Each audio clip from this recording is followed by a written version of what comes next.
Well, let's get more reactions to the conduct of the governorship election in Ondo State. Election observer Nelson Ekujumi joined me via Skype. Also joining via Zoom is the chairman, Ondo Redemption Front, Ayo Ologun. Thank you very much for joining me. Now, let me start with you, Mr. Ekujumi. Several candidates and voters have faulted the election process. You observed that election. What is your response to complaints that the exercise was marred with irregularities, particularly vote buying and voter intimidation? Well, thank you very much. I'm right now still in Akure, the Ondo State capital, and I can tell you for free, I monitored the election from the beginning of the process to the close of voting officially at 2:30 p.m.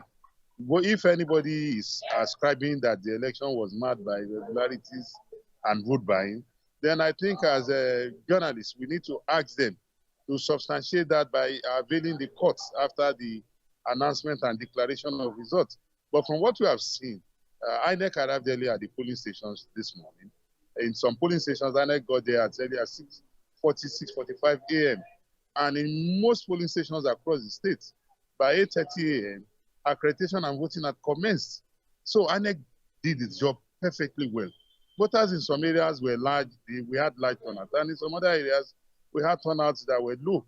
But we expected that as the day went by, there more voters will come out to vote, knowing the nature of our people, that our people who have this, laid-back attitude of waiting to allow people to go and vote, then I will come and vote later. Oh, go and check for me. Is the queue long, or is there nobody else on the line, so that I can just come and vote within 1 second and leave? So largely, the election has been peaceful. The election has been credible. Everybody is satisfied with the process, even though we understand and we recognize that we had some lacuna or shortcomings, like you ascribe to the issue of vote buying. But we know that vote buying is a menace that has been with us for some time, and it has been with us since the creation of humanity. But as Nigerians who want a better electoral system, we can only continue to educate and sensitize the electorate to see the danger that vote buying and vote selling poses to our democracy as well as our society at large.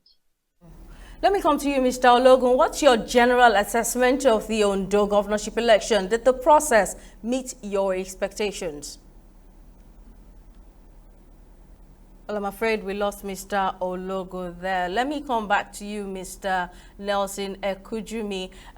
Some polling units recorded very low turnout based on reports, and, very low turnout. Even at some other polling units, no voters at all. What are your thoughts on this development? Is it that people are not interested in voting? Well, I think the question of voters' turnout at our elections is something that should provoke serious concern to all of us as Nigerians. As I speak to you, I'm disturbed, I'm worried that how come at every elections you have to go and talk to people to come and exercise their God-given and constitutional right. I just cannot rationalize it. And that is why some of these parties even engage canvassers to go and talk to people to come out of their homes to vote. So it also boils down to the fact that a lot of our people, it's not only a Nigerian problem, it's a global problem, but I'm concerned about Nigeria because this is my home, this is my ancestral land, I have no other place, and I want the best for it. So it's something that there are multiplicity of factors that could be responsible.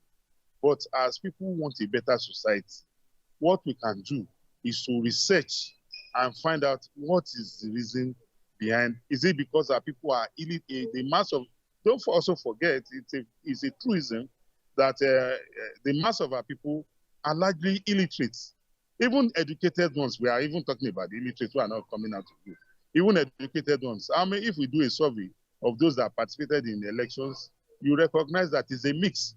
It could be that even the educated ones are the larger percentage that don't come out to vote because they want to enjoy the comfort of their homes. People don't want to go through any inconvenience. I was on a national TV station this morning and somebody was saying the registration process XYZ was through Kumason.